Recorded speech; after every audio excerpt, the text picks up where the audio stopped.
Joining us now, Democratic Senator Bob Menendez of New Jersey. He's the chairman of the Senate Foreign Relations Committee. And I guess I'll put the question to you, sir. Do you plan to hold up reconciliation for the changes that you need? What are they? And are they worth it at this point? Well, good morning. Look, there's a lot of good elements in this legislation. Certainly, the price negotiation for Medicare is going to help 62 million seniors across the country, 1.6 million in New Jersey. It includes provisions on an out-of-pocket cap that I authored and a smoothing provision that I also authored. That's good. The extension of the assistance under the Affordable Care Act that I helped author for 3 years is good. The climate provisions are good. But of course, we have to see a couple things. Number one, what is the parliamentarian's final word? What is this package actually going to look like at the end? Secondly, if there are going to be changes by Senator Sinema or anyone else, then obviously, I want to see what those changes are. And lastly, when we get to the process of the vote-a-rama, the constant amendments that will be offered by Republicans, I cannot see immigration amendments that have nothing to do with the legislation adopted. And if it were to stay in the bill, then that would affect my judgment as well. So there's a lot to talk about before we get to a final conclusion.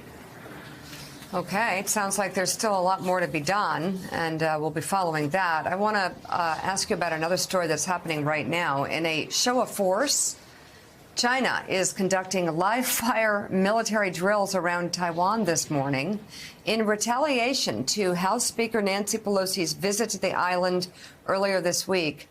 So, Senator, the exercises, which are the largest ever conducted by Beijing around Taiwan, are taking place at 6 different locations. Chinese state television reports long-range precision strikes are also being carried out in Taiwan's waters and airspace. Beijing says the drills will end at noon local time on Sunday. According to Taiwan's defense ministry, as many as 11 ballistic missiles were fired in the waters around the island. Taiwanese officials condemned the drills and said that they violate UN rules.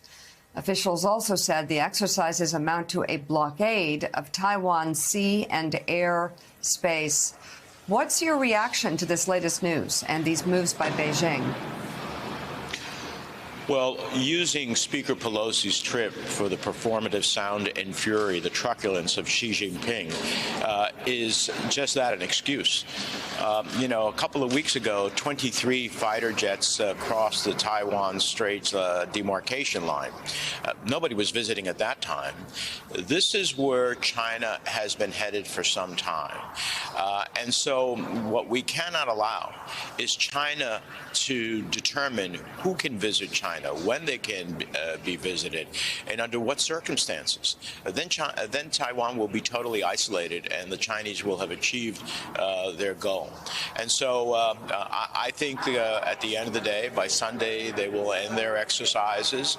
Of course, no one wants to see this, especially since I agree with the Taiwanese that they are violating international law. They're violating the territorial waters of Taiwan, and they are also affecting international commerce by the ships that have to deviate from that area that would be calling at port in Taiwan. And so they're affecting a lot more than Taiwan at the end of the day. And this is why we need to be able to stand up to China. If we had stood up to Russia in 2014, then we might not have the Ukraine situation we have today. Well, Senator Menendez, you led me to our next question about the situation in Ukraine. It's just a two-parter. First, your reaction to the one senator, Josh Hawley, who voted against the Finland and Sweden joining NATO. And secondly, how much more of an appetite is there, do you believe, in the Congress to keep sending hundreds of millions of dollars of weapons to Ukraine? Well, look, every senator has the right to vote as they wish. I think Senator Hawley is totally off base, and that is exemplified by the fact of the overwhelming vote. He was the only United States senator on either side of the aisle to vote no. So I think he has a rather isolated view of the world. I think it was a great vote. I'm glad to have led the effort in the committee and on the floor, getting a strong bipartisan vote to send a message to the rest of the world that collective defense at the end of the day strengthens us. It does not ultimately promote conflict. It prevents conflict.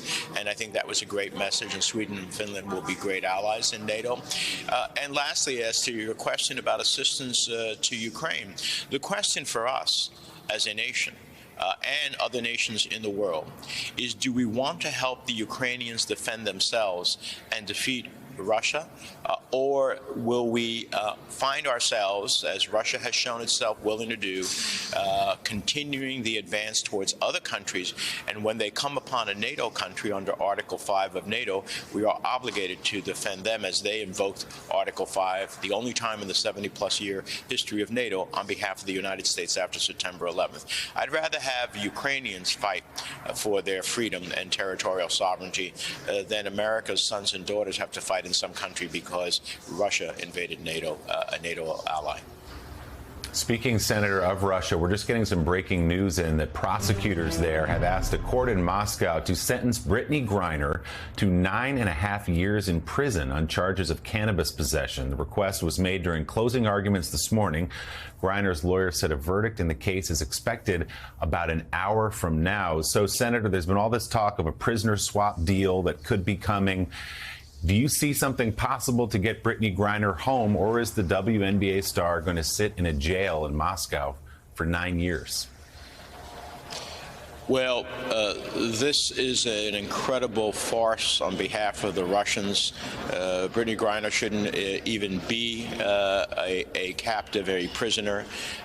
This is the Russians using Americans as hostages. She should not be spending one more day in jail. And as it relates to any swap, we'll see whether or not that can happen.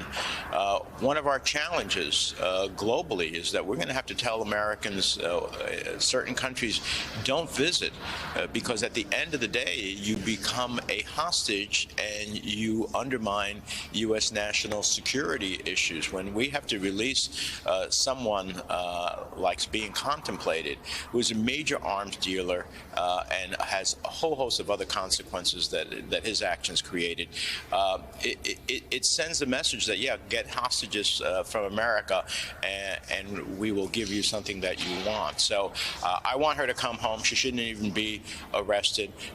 There may be, I hope the court rejects the prosecution's request.